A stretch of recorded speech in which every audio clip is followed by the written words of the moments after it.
Ассалаумағалейкум, баршаларыңызға қалайсыздар? Мен сіздерге айтамын ғой, маған оның сторисін жібермеңіздерші, өтініш. Енді бір нормальный жұмысымды бастап бүйтіп ілгері кетканда настроение құртып жібере бересіздер. Бүкіл жұмысқа деген настрой кетіп қалады. Алдында бір бітті деп салып отырды, әлі сол біттісін әлі салып жатырмын. Енді ештеңе өзгермейді. Бұл менің ғана шешімім емес, бұл екеуміздің де шешіміміз осы болды. Мүмкін тағдырымыз осы шығар. Сондықтан да өтініш жібермеңіздер.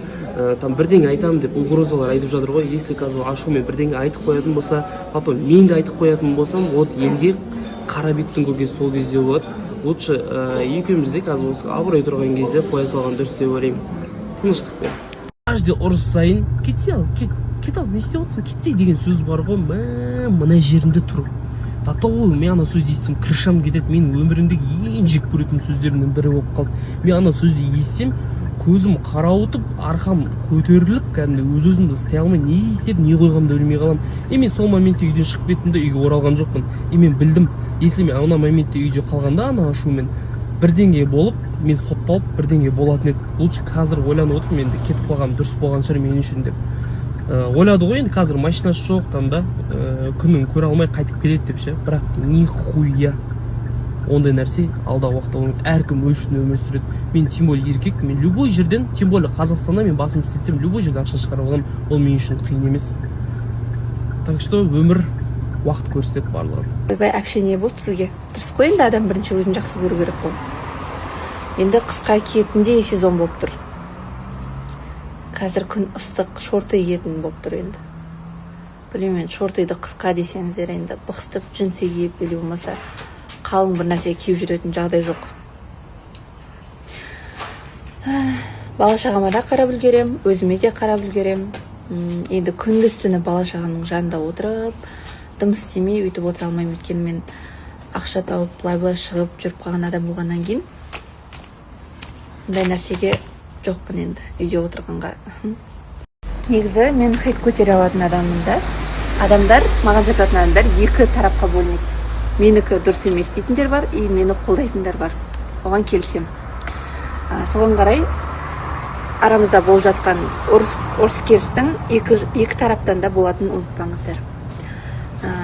Маған хейт жазатын адамдар жалғыз мен кінәлі деп ойлайтын адамдар да. Енді жел тұрмаса шөптің басы қимылдамайды.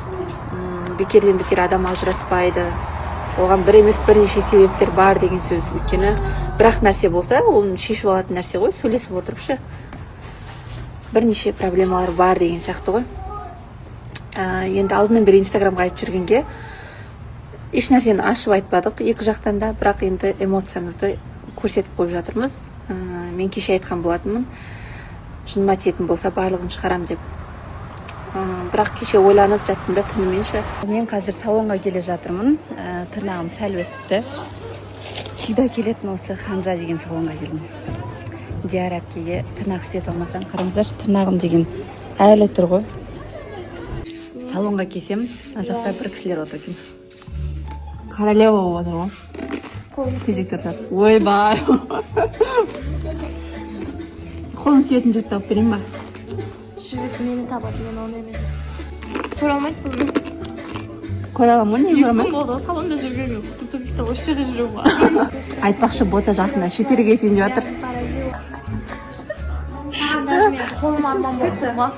Ой, бұл ширек болды ғой, ширек. Құрттық. Қай жерге кетейін деп жатсың? Кенияға. Күн қалайсыздар? Жаңа кірпігімнен ұялып, историямды өшіп тағы сосын қойшы деп сала бердім қайтадан. Кірпігім жартысы түсіп қалған ғой, прям жартысынан көбі түсіп қалған ғой, бүйтіп жоғары қара ояу болсын ба. Бүгін қазір барып снять етем кірпігімді. Ау, аға, жайғастыңыз ғой сіз?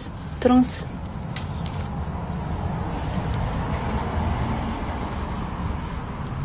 Тұр, жерде отырма.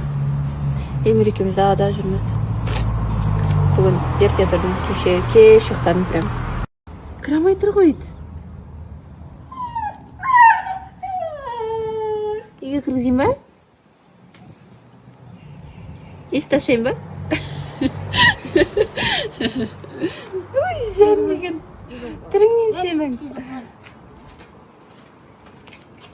Кім саған шық деді? Кім саған түнімен қаңғы деді?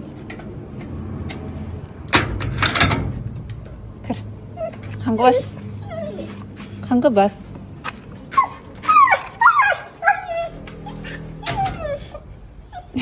Эмирдің жалғыз досы. Ойбай, әпше не болды сізге? Дұрыс қой, енді адам бірінші өзін жақсы көру керек қой.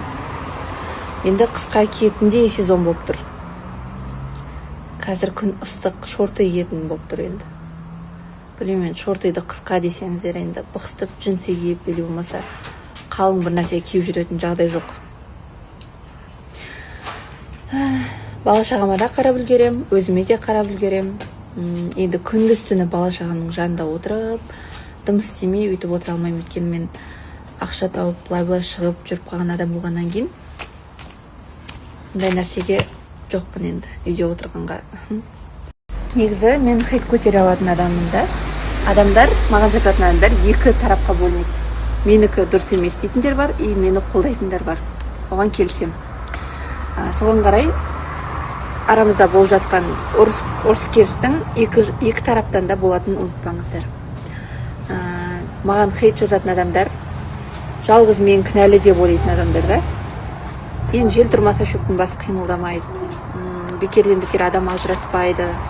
Оған бір емес бірнеше себептер бар деген сөз. Өйткені бірақ нәрсе болса, оны шешіп алатын нәрсе ғой, сөйлесіп отырып ше. Бірнеше проблемалар бар деген сияқты ғой. Енді алдынан бері инстаграмға айтып жүргенге еш нәрсені ашып айтпадық екі жақтан да, бірақ енді эмоциямызды көрсетіп қойып жатырмыз. Мен кеше айтқан болатынмын, жыныма тиетін болса барлығын шығарам деп.